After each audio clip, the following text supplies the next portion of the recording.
Spot by PassionPoet. This is a space for intimacy, vulnerability, transparency. A place where we not only talk about eroticism and sex, but we'll also touch on topics that may make you a little vulnerable, a little exposed. However, this is a safe space where you can disrobe and get real. There is no judgment allowed here. So are you ready? Let's get wet.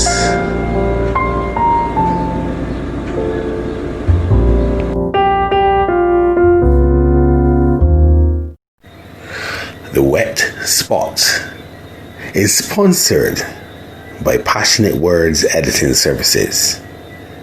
At Passionate Words Editing Services, words are a writer's currency. We help you spend them wisely. For all your editing, proofreading, transcribing needs, follow at Passionate Words Editing on Instagram.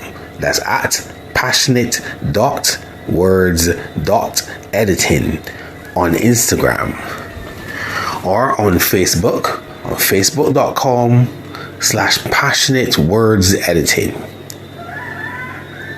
Let's help you spend your currency well. Follow Passionate Words on Instagram or Facebook now.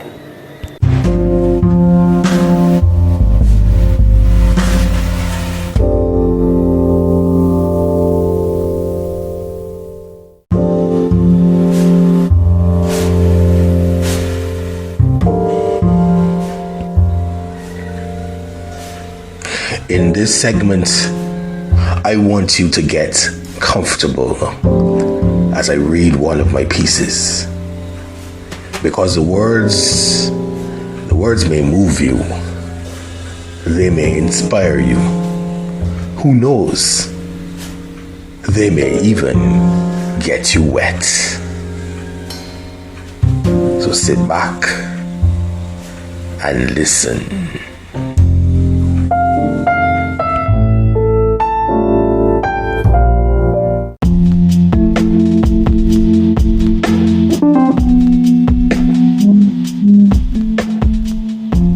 I want to fuck a poet.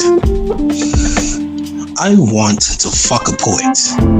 I want to suck stanzas from your skin, lick lyrics from lips parted in desire, and taste tangy tankers when I go down on you. We might even write a new haiku, cause I want to fuck a poet. I want to feel the beat as head meets breast. Rhythms ripple from erect nipples while tongue dances, finding the perfect cadence as it teases and pleases. I want to fuck a poet. I want you to spit spoken word on my mic, so our night will be full of rhythm and flow. We rock in rhythm until sonnets flow from swaying hips. Then flip the script as you flip your slit, presenting your assonance, and enter you from behind, penetrating you with my rigid rhymes. I want to fuck a poet. I want onomatopoeic orgasms, want oohs and ahs and a climax that's coming, climbing the scales in octaves so strong that the waves become hyperbolic, exaggerated sonics that can be heard for miles around. Cause see, I want to fuck a poet. I want to fuck a poet. I want his beautiful mouth to claim my nipples, making me speak stanzas in languages only known to lovers. I want the rhythms of his verses to make my body dance to the song only he can sing. I want to fuck a poet. I want his stanzas to stand strong as he enters my lines, demanding me to match his words with my expressions. I want to explore the iambic pentameter of his God-given rhythms, matching my cadence to his as we spiral ourselves into haikus of complete satisfaction. I want to fuck a poet. Create limericks that can only be spoken by the sounds our bodies make as we entwine ourselves into moist pleasures only imagined by the greatest lovers of all times. I want to fuck a poet. Perform rhythmic verses that flow from my center, drowning you in lines that satisfy your guilty pleasures. I want to feel the thunderous climax of your story, leaving us satiated and limp in each other's arms. Yes, yes, yes. That is why I want to fuck a poet.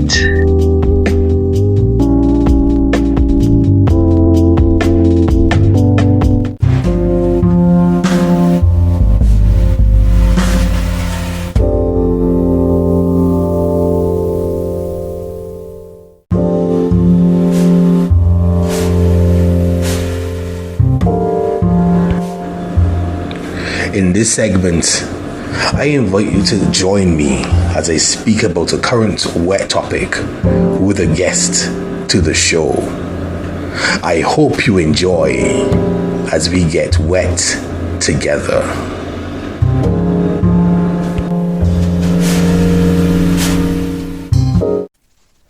Welcome to the Wetts, where we speak to intimate topics, not just sexual topics, but topics that may make you a little uncomfortable, a little vulnerable. Today with me, I have a dear friend of mine. She is one of the original members of my group called the EroticEmpire. And in fact, she was with me before the EroticEmpire formed. We actually, I guess I formed it. It started to form based on the conversations that we'd had, and it formed based on just vibing with her, and I just want to let her introduce herself and to explain who she is to others. Hi, Lisa, how you doing? Hey, baby, how are you? Hi. Yes, right. Her name is Lisa Edmonds. She goes by Lisa Lips online. And yes. Oh, yes, kisses. Oh, kisses. I love kisses. Yes. But yes, it is those lips have gotten her many places, I've been told. But I'll let her give you that story. Yes. So, about you. Kind of came into being called Lisa Lips. When I first started out in radio as a teenager, I kind of floundered on names for a while, and then I went to work in Norfolk at a KISS station, and the program director got the brilliant idea to call me Lisa Lips, and they put my lip prints on the bumper stickers, and it has gone on since then. So for a while, I actually used my lip prints as a signature. So there are several studios across the Eastern Seaboard with my lip prints on the wall. Interesting. Nice. But I got into poetry. I actually have written my entire life. It was a way to escape. But I never let anyone see it. I kept it all hidden.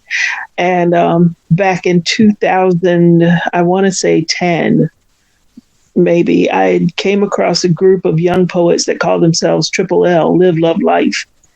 And they were young people. And I went to see them and was blown away by their stage presence and the things that they had to say. And I started following them around. And at the time, I was doing a radio show called Rhythm and Rhyme. And I invited them to come on air and to do what they do. And somewhere along the way, they found out that I wrote. And so the leader of the group called me out on mic and made me do poetry on air live for the first time. And from then on, it just kind of stuck, and I started doing their stage shows and figuring out how to present myself publicly with stuff that I'd always written so privately. And it has worked for me since. And now I'm involved with a group called Laughin' Jazz, LAFF''NJAZZ. We do a live show once a month here locally. And we played to a sold out audience at our last show, and now have been invited to do other cities to do the show that we put on. It's comedy, it's poetry, it's music, and they're all original local artists that aren't signed yet, but we're all looking for our chance. And but it's family oriented. Everything is clean. It's all about being able to bring your entire family, your parents, your kids, and everybody out to a show and to dinner, and because we always serve food. But that has been what has kept me fueled. But the empire is where my dark side lives, and I get to tell the stories that I can't tell on stage there. Well, I totally get it. First thing first, you said locally. Where is locally? You said Maryland. There's Crisfield? Yes, I live in a little tiny town called Crisfield, Maryland. We're right at the mouth of the Chesapeake Bay. Okay. And the other thing is definitely I can relate to being outed. Because that's what happened at work when in my day job, I just decided no one's going to know I'm a poet. I'm going to look like the little nerdy boy that this is from IT. And, no one's going to know. So I got that done for 2 straight years until one of my artist friends outed me. He came to pay a bill. He saw me and then he started getting all excited and telling everybody but within earshot, you see this man here? He's a real hard poet. And then he goes on. If he'd stopped there, it would have been fine.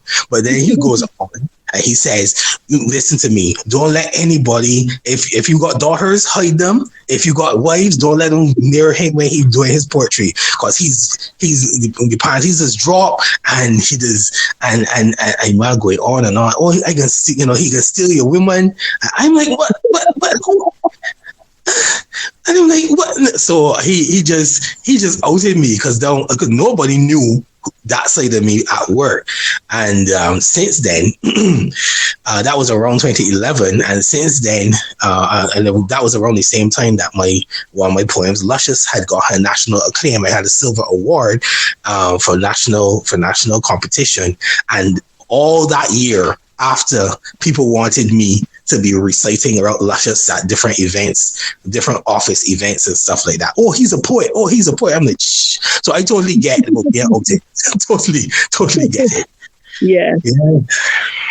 Yeah, and I got outed on the radio, so like everybody within an earshot of that station for like 30,000 listeners or whatever were like, "Hey, she does poetry too."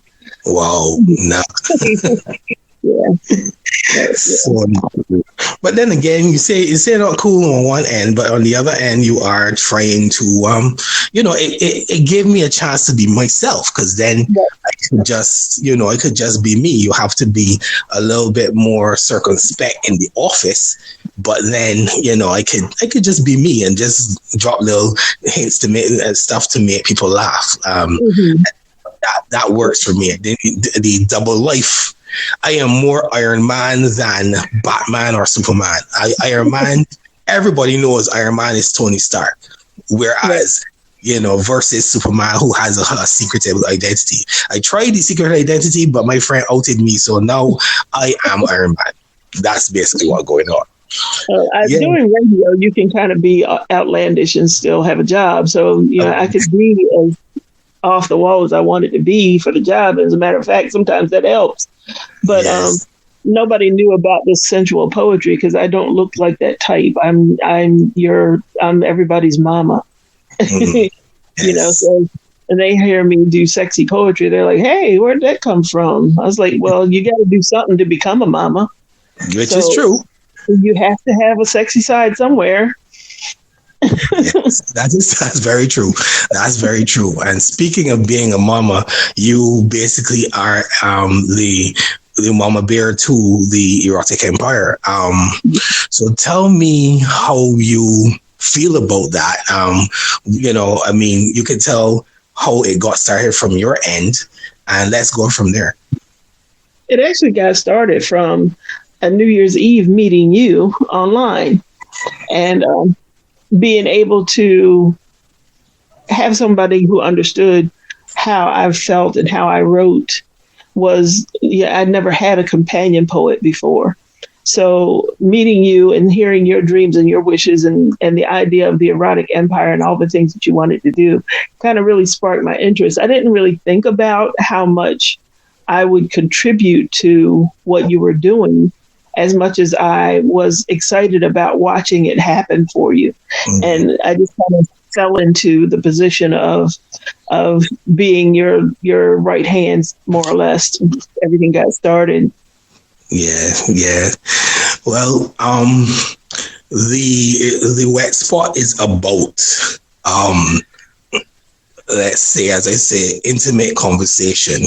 It is about vulnerability.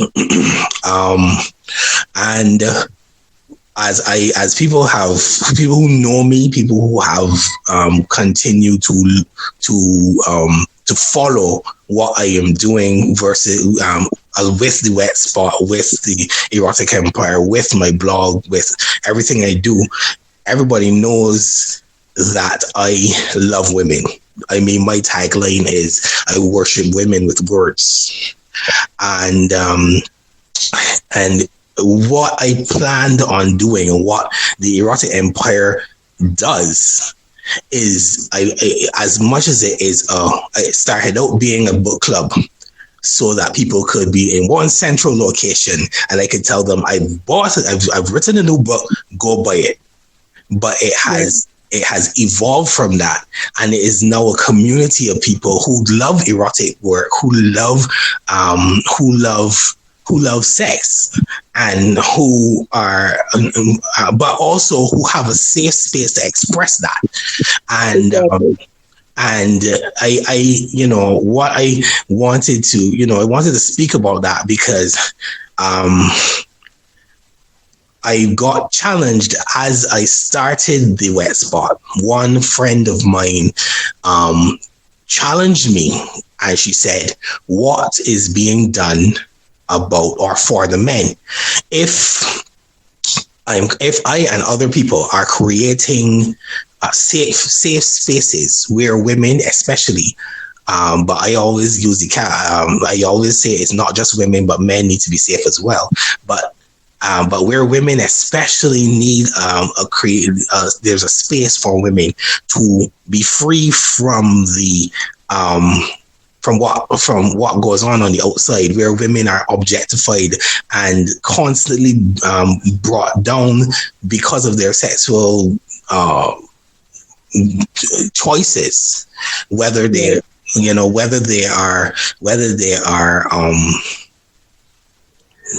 sex one person for the rest of their life or go to different people every 2 hours. It really doesn't matter. And the fact is, what it is that I wanted the Empire to not only be a space for women to feel comfortable, to relax and to be themselves, but also where men can learn how to treat women, in a sense that you have strict rules and you're not allowed to objectify the women. You're not allowed to become, to have them, to have the sanctity of that space challenged. Right. Yeah. So I mean, what was your experience in that regard? For me, when we started with the Empire, it was, like you said, it was about the books mostly. But a group of people started to gather who wanted to speak on their own sensuality without feeling judged for what their choices were. And you made the space safe enough for us all to feel like we could speak our minds without people judging what we had to say.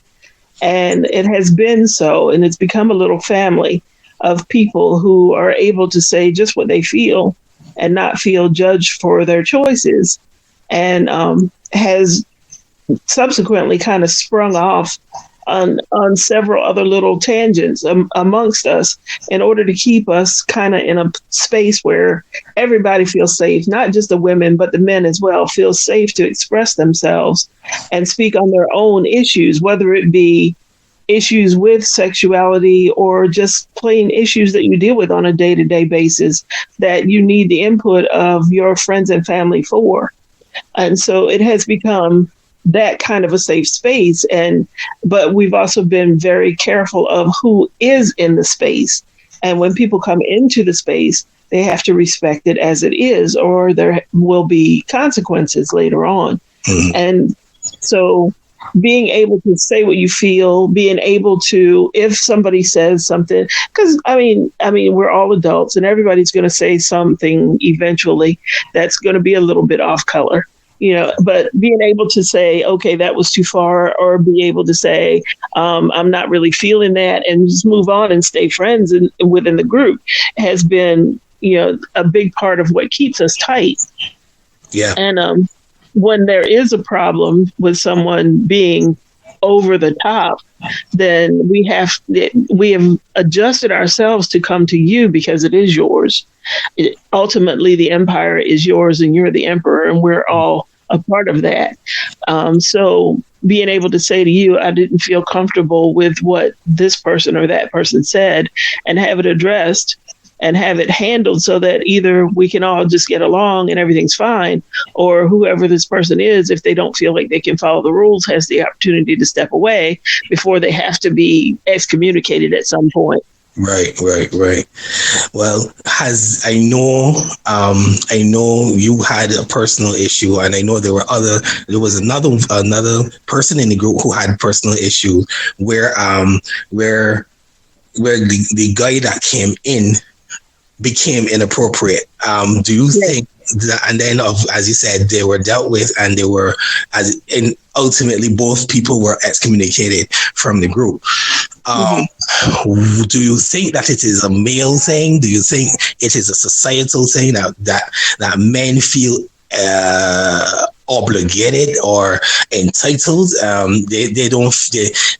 Do we need to teach men how to respect women, or do we? Because I've had a conversation like this with a friend of mine just this week, and she says, no, you don't have to teach a man how to respect a woman, because like the way that she would be spoken to on the street, she says like her mother or somebody in a matriarchal position is not going to be spoken to on that. I mean, maybe she might be wrong, because she is young. She is around my age, a little younger than me.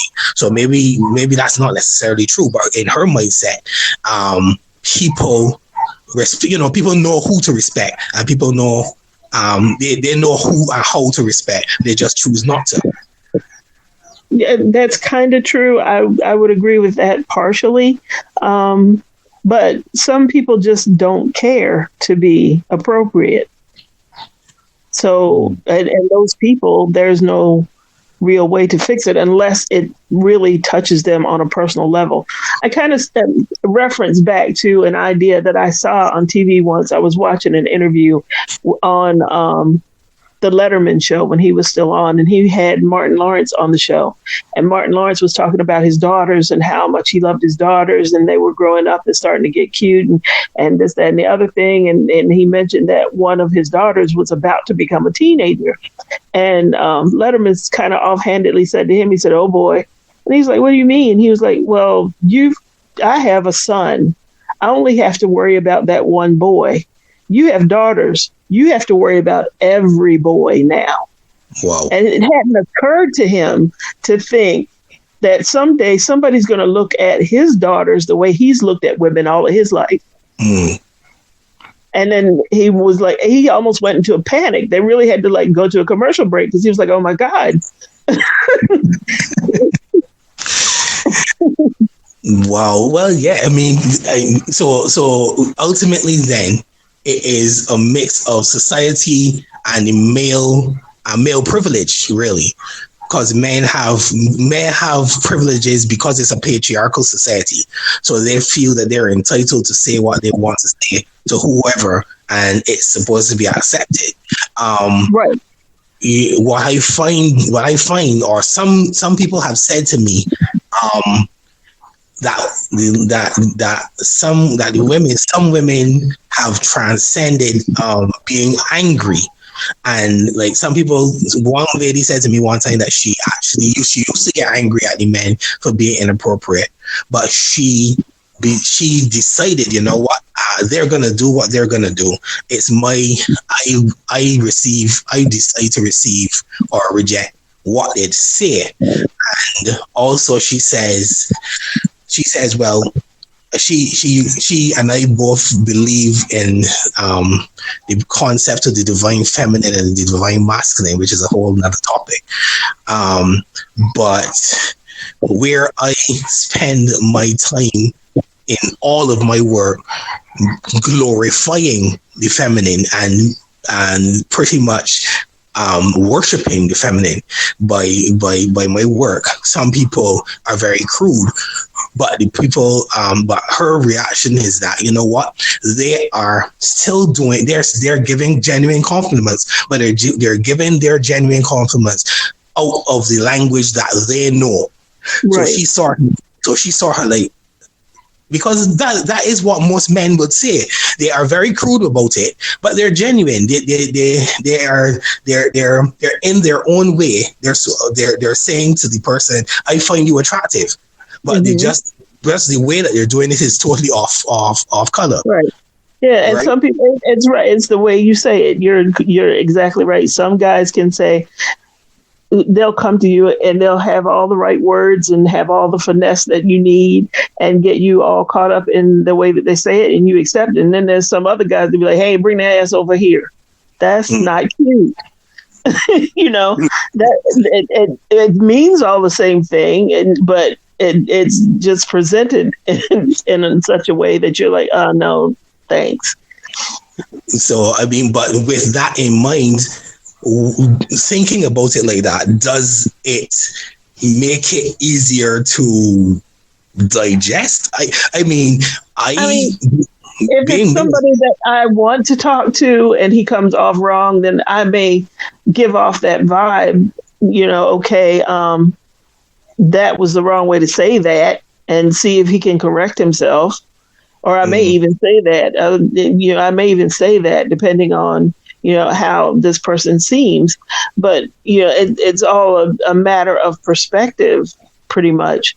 So you have to see where you feel in that whole situation. But some people are crass and they come off and whatever they say is going to sound rude.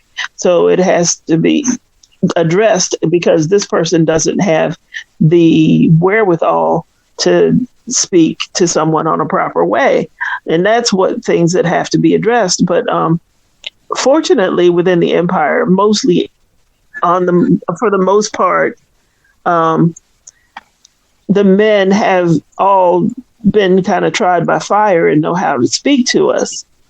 But I mean, on the occasion that somebody comes in wrong, then it has to be addressed. You know, you spoke harshly, or what you said made people uncomfortable, or whatever has to be said to straighten it out. And then it's up to them whether they straighten it out or not. And in a lot of cases, I know in the last case that we had within the empire, the apology didn't seem sincere. It was just because he had been called out. And that's what made people uncomfortable with him. So he chose to walk away because everybody kind of like cooled in his direction. Right. Yeah. I mean, so like, I mean, I have sons. Right. I have sons. So my thing is I have to find a way to show them, to teach them, that speaking, you know, respect is earned, or respect is due. That respect is due just because you're human on the basic level, but respect is due because this is a woman. You know, you have to, you can't, like, I'll give us this is sort of like off the wall example of what I mean. My younger son has just turned 12. Okay. He told me that one girl, like there's a girl in his class whose nickname is Animal. I honestly cannot remember the reason why, but I said to him immediately, I said, no, and you are not to call her that. But he says, but she likes it. I'm like, no, she doesn't. No, she doesn't. She may think she likes it now, or she may pretend to like it because she's around everybody and wants to be accepted, but she cannot. I've never heard of a female, of a woman, of a girl, of anybody of the feminine gender being called animal. I can't remember the reason why she was called that. I mean, they were preteens at the time, and I know boys for sure get really high body odor with puberty, and I'm not sure if girls do as well, but maybe that might be it. But the point is, you don't go around calling people that, and I'm not gonna stand for it, you know. But my goal is, to try to expose my sons to being able to explain. Basically, I want them to be able to talk to me. I want them to be able to tell me, and we can discuss things together. I mean, I do not take them with me when I perform, but they do know the type of poetry that I write. Yeah. So, I mean, I expect that at some point in time, there have been questions, and I answer every question as honestly as I can. But I don't think that they, in society, very few, not everybody has a father like me. Right. But as I said, a friend of mine challenged me as it relates to the Erotic Empire, or she called it the Passion Project because she's going by my stage name. But she was asking, what is the Passion Project doing to educate the men as to how they're to treat women?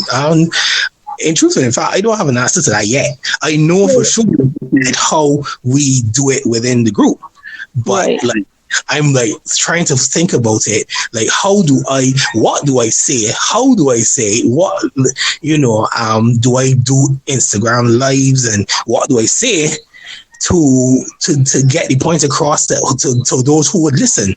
But it's something that I'm thinking about now as a offshoot of the Erotic Empire, because it needs to be addressed. I don't know how you would step into that position. The position of the empire has always been to be respectful and reverent of everybody's feelings, in particular the women, because the women are your focus for what you write. Yep. But I think in a backhanded way, it is teaching the men, because they have to come in a proper manner in order not to be put somewhere outside of the group.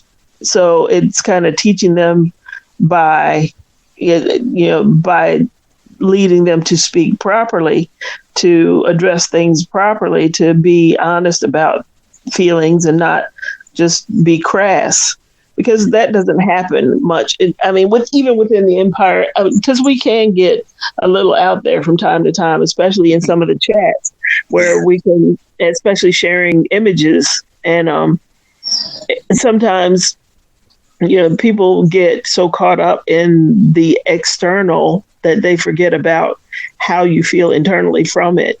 So, but the empire does a good job of saying, hey, okay, we do worship these women and we love these women, but hey, how about these images that you're using? I remember recently there was a debate on one of our theme days about posting all these women who were surgically enhanced. Yeah. And some of the women were like, how about posting some real women and not these Barbie dolls you keep posting? And that kind of woke everybody up to, hey, okay, maybe I need to dig a little deeper and get some real images here, and not just keep posting these chicks that look like they were made on an assembly line.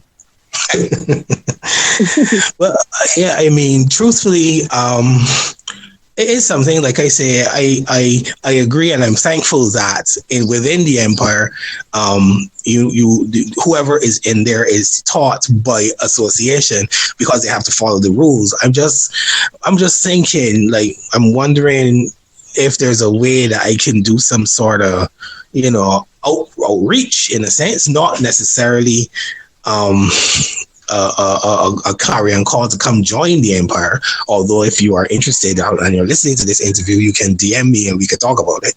Right. I'm just thinking, because I'm concerned. I'm wrapping up the interview shortly, but I'll say that I have been shocked, being a man, having the male privilege of, like, for instance, being able to walk out on my balcony and just be within, all I'm wearing is my boxers. Nobody's going to pay me any attention.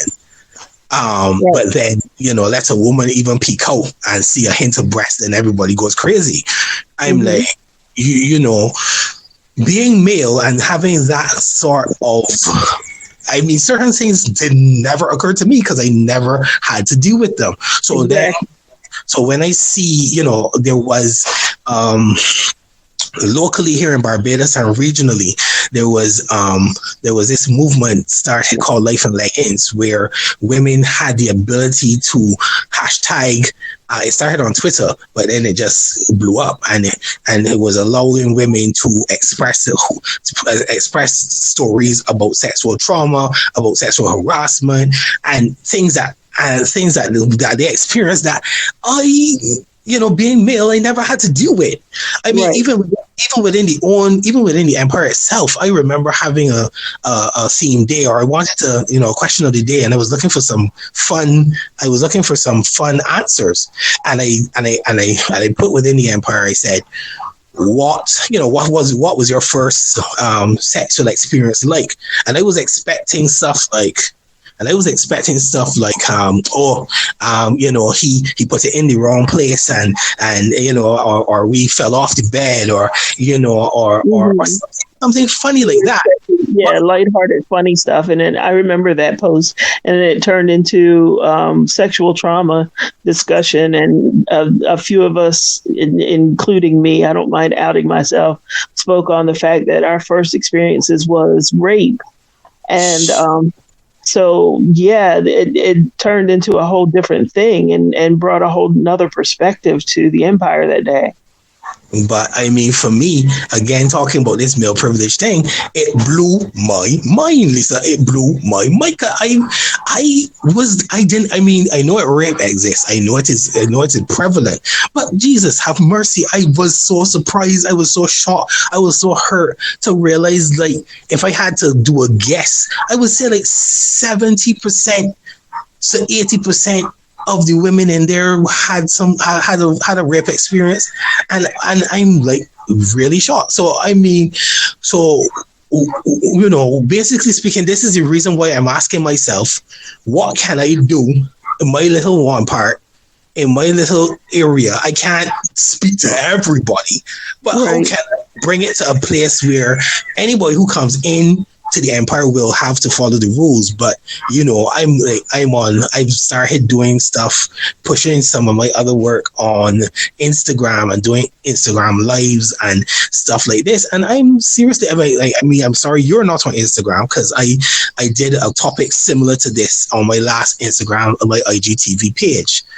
And actually it was doing that got me thinking about doing this interview like this. Mm-hmm. But I'm trying to do my part to explain, to expose, to bring people to a level of understanding that, and it's not just women, but as you say, women are my target market. It is the people, it is women I write for. It's women but I also write for men to see there is another way of expressing to a woman. You've read my work. We're friends, been friends for years. You know that I never, ever put any nothing derogatory, as sexual as my poems are. All of my poems are worship, all of them. Mm-hmm. Yeah, and I think that what you want to do is noble, but I think that you would have to have some female counterparts involved with you, because in order to speak to what things we don't like, you need us with you. Exactly, because I don't know. I don't experience them. So definitely. I mean, you carry yourself in a different way than most men do, because you grew up around your mom and your sister too. So that also gave you a different perspective, because you had to respect those women in your house. Yes. I find that men who grew up in bigger families of men are more difficult to get the message through to, because they didn't have to be aware of it. My father was one of 10 children, and there were 9 boys. There was only 1 girl, but she was the oldest, and that's what made the difference there. So my grandfather made a point of saying, you have to treat your sister differently. She has to be protected. She has to be covered in all things. And that made all of them grow up knowing the reverence of taking care of a woman. Mm. But it's not always the case. It's true. We could continue talking about this for 2 and 3 hours, but I have to. But I do want to thank you for coming into my space and from the beginning, and even into coming into this interview. It is something that is absolutely necessary, something that it will always be a touchy subject. It will always be a wet spot, because it is going to always be a vulnerable topic, vulnerable and intimate topic. But it is something where I'm thankful for your insight, because I will give it some thought. I can't continue with, in my mindset, saying to myself, I just have the empire and that's it, because the women need to be protected. The men also need protecting. The men also need, because even in terms of things like rape on a male perspective, men don't speak out either. And so there's a lot of, this can go very, very deep. But I expect that there will be many comments on this broadcast, and there will be many people's perspectives added, and there will be several parts to this conversation yet to come. It's true. It's true. Well, thanks so much again for being a part of the Wet Spot. Let people know again how they can contact you if you are, if in the local area, if you are willing, if you're able to, be a spoken word artist at somebody's event or whatever the case is. Let them know how they can contact you. Okay. Well, my number is 410-670-0757. And you can leave messages if I don't pick up. That's my poetry booking line. Or you can drop me an email at LLloves2write, WRITE, @gmail.com. Okay. And definitely get in touch with me. I'm open for trying pretty much anything poetically. All right. Well, there you have it. The interview was with Lisa Lips, a member of the EroticEmpire. And I am hoping that, again, as she said, that if you have comments, if you have anything that you want to say, I'm sure you can leave a voice note here on the podcast, or you can email me PassionPoet@gmail.com, or Instagram. There is PassionPoet on Instagram. Just send me a DM. Let's keep this conversation going. All right. Thank you very much, Lisa. We'll talk. Welcome. All right. All right.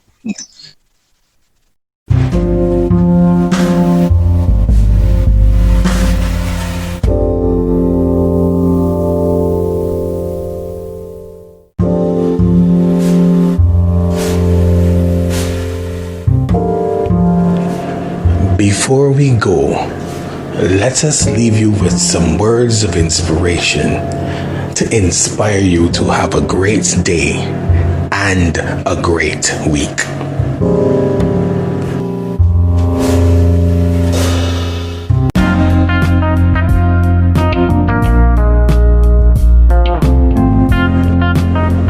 Remember, a smile is the most beautiful curve on a woman's body.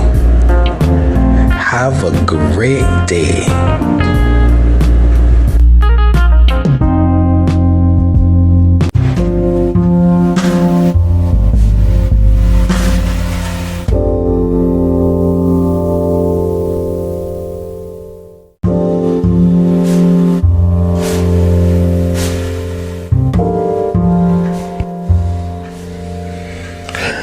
Thank you for joining me on the Wett Spot.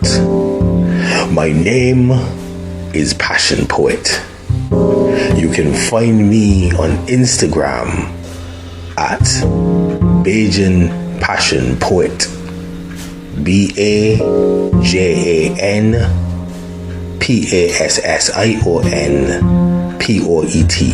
Bajan PassionPoet. Or on my website at PassionPoet.com. I hope to see you next time.